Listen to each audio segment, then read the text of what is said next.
In today's episode, an onion allergy. Explosion at booth 205. Deliberately making a guest mad enough to cause a scene because I am tired of the bullsh***. Is my employer illegally stealing my money?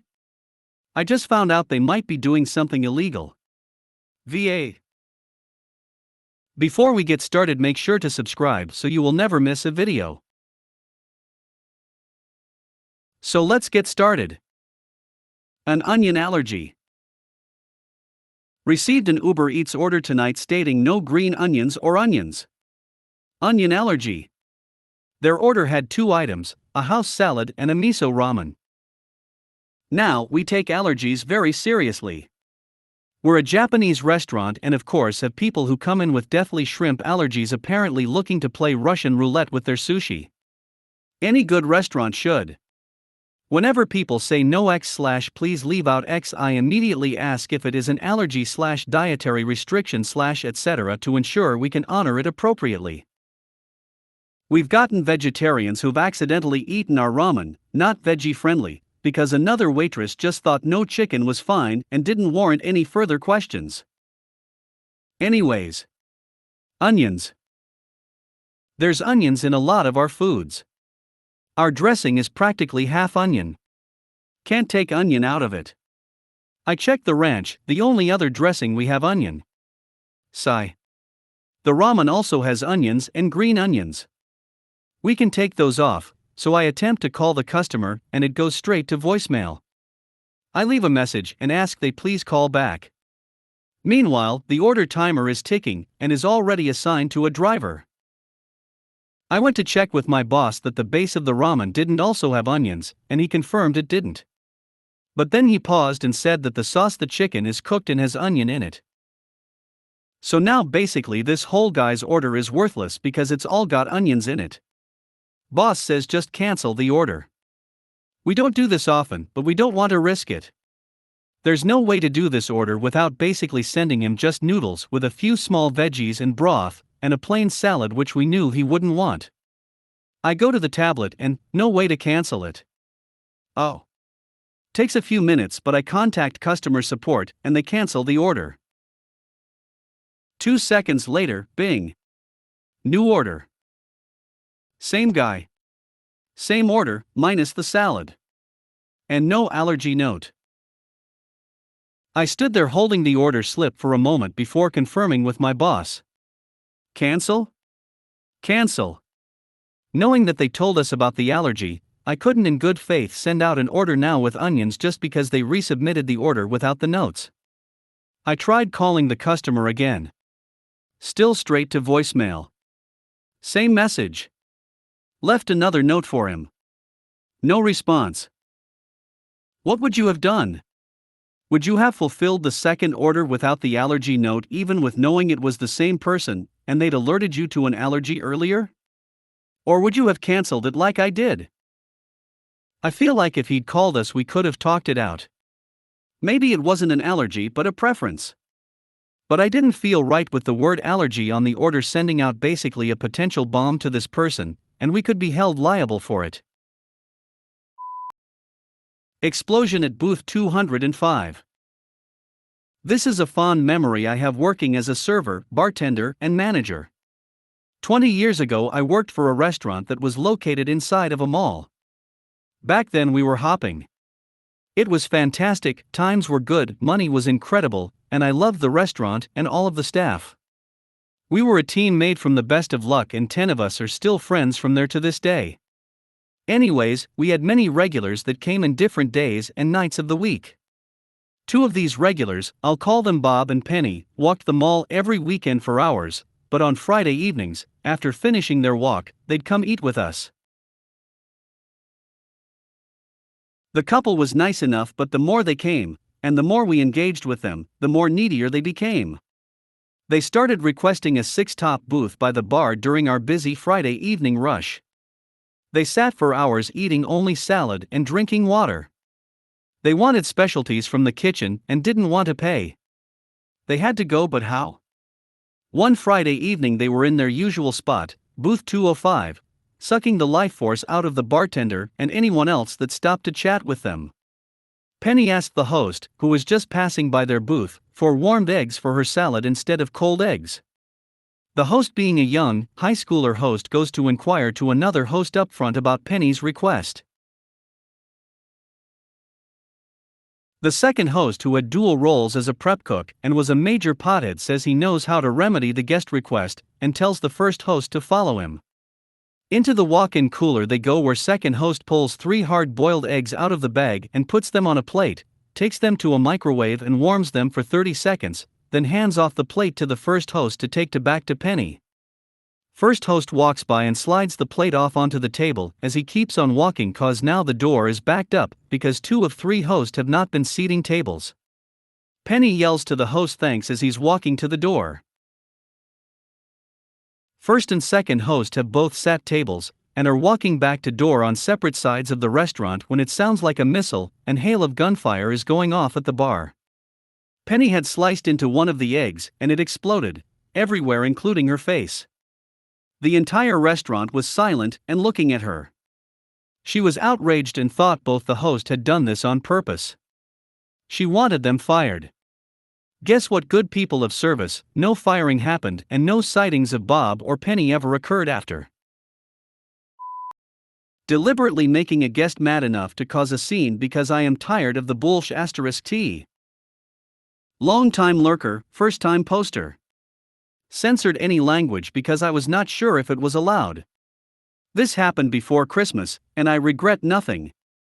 Small details changed for privacy. So, I work at a small corporate chain restaurant.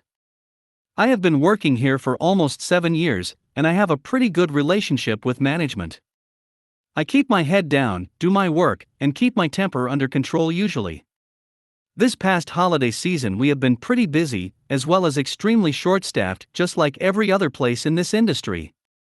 People quit at the drop of a hat, and honestly good for them.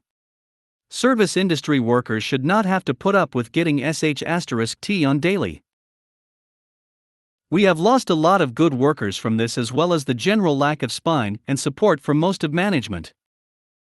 So one day, a man and his family, wife and son, come to dine in, about mid-afternoon. We only have 1 host and 4 servers on a floor plan that usually requires 7. The man pitched a fit about being put on a wait and demanded to be sat at a table in a closed section. Our manager directed that the host go ahead and seat them in a closed section and for a server to pick them up. So the shy host does as she's told and went to wipe down the table. The man became upset that he had to wait for the table to be reset. Then he took issue with the fact that she didn't go out of her way to be conversational with him, and that she just took them to the table, set down menus and silverware, and walked back to the host stand. Which is exactly her job. Did he ask to speak to a manager again? No.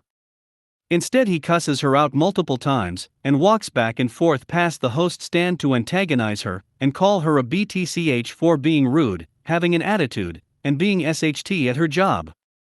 This host is actually a very sweet girl, and has never had any complaints against her. He's just being a giant douche.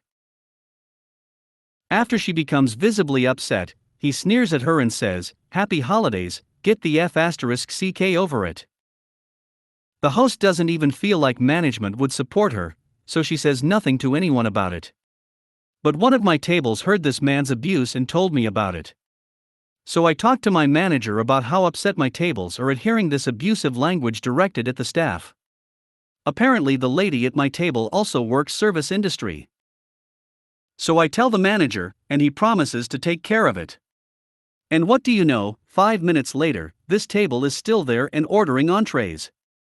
My manager says he talked to them, and it was all just a misunderstanding. I lost my ever-loving mind at this, and told him that he was wrong for letting them stay after that. There's a world of difference between a rude jerk customer and an abusive hole. This table is sitting less than 10 feet away from the host stand, where the little host girl can see all the smug-faced looks this grown man is throwing at her. So this table's food comes up, and I volunteer to run the man's food.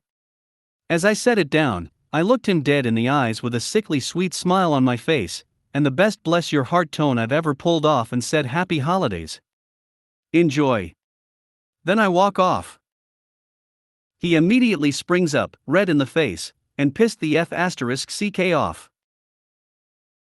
He starts yelling and pointing at me, so I plaster a smile on my face and dead-eyed him again. He then physically threatened me, yelling across the restaurant that he can get a whole lot meaner and a whole lot uglier, believe me. So I tell him very sweetly to go ahead, honey. He keeps threatening me, so once again I say go ahead, honey. At this point, his wife is crying at the scene he is causing. She is pleading with him to sit down and to be quiet. I've never seen a manager run so quickly across the floor. He throws money on the table after a manager finally tells him he needs to leave.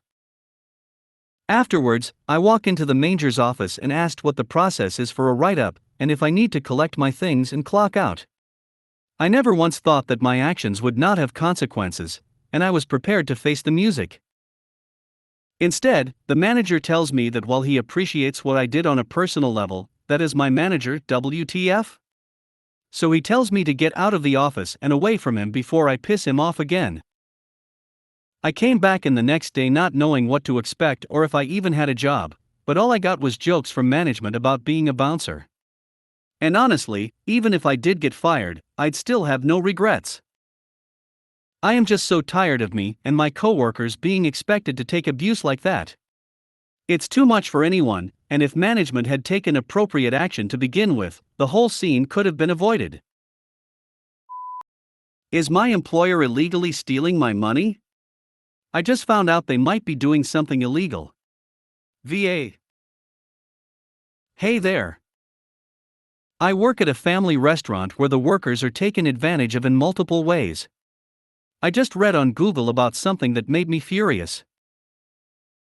A practice we have at my restaurant is that the server must pay 10% of their total tips to the packer, and 50% of the DoorDash/ChowNow staff tips. There's only one ex-server, one ex-packer, and the kitchen working during shifts. It's a small restaurant. So let's say I made $80 in tips a whole day. 10% of that gets sent to the packer, who is the guy in the kitchen that just puts the meals in the box for to-go orders or adds garnish to dishes before giving them to me so I can give them to our guests. So out of $80, I get to take home $72, and the packer receives $8 from my tips on top of his hourly. The packers are 99% of the time the owner, or the brother, who is a manager. Google says it's illegal for owners, managers, or supervisors to take tips from their employees/servers. The owner justifies it because the packer is also doing a lot of work. However, I'm paid $3 an hour without tips, and the packer is paid $15 an hour without tips. Is this practice illegal? I live in Virginia, if that means anything. I have no idea about labor laws, and reading about it makes my head hurt. I wish I were smarter regarding this, but I'm just not. This is alarming because they've taken 10% of my tips every shift for months and months. This is potentially a lot of money that they've stolen from me if it's illegal for them to do so. Something else. I get paid $3 an hour and work 3.5 hours during lunch and 5 hours during dinner with a 2-hour break in between. Sometimes I only work lunch, sometimes only dinner. If I only work lunch, I'm paid $3 an hour, and if I make less than $40 of tips, I'll get $40 on top of that hourly. The packer, owner, still takes 10%. If I only work dinners, I'm paid $3 an hour, and if I make less than $60 tips, I'll get $60 on top of that hourly. The packer still takes 10%. But if I work a whole day and make $80 in tips during lunch, then the owner will only guarantee $20 during the evening for the 5 hours. You may think it sounds ridiculous because how would make less than $20 in tips working in a restaurant in 5 hours, but I do, and so do the 2 other servers here. The restaurant sells about $3,000 to $3,500 a day, but it's 90% Grubhub/DoorDash, and we extremely rarely get tipped on those. The servers also serve alcoholic drinks to dine-ins, and those tips are still 10% to the packer. Is this a normal and legal practice? I've raised these things with the owner, not that it's illegal, but they come with excuses and just tell us to find somewhere else to work if we don't like it, or to take more shifts, and then they'll change the policy. I and the 2 other servers really need this job to survive and can't find anything else, so please don't be nasty and tell me I deserve this.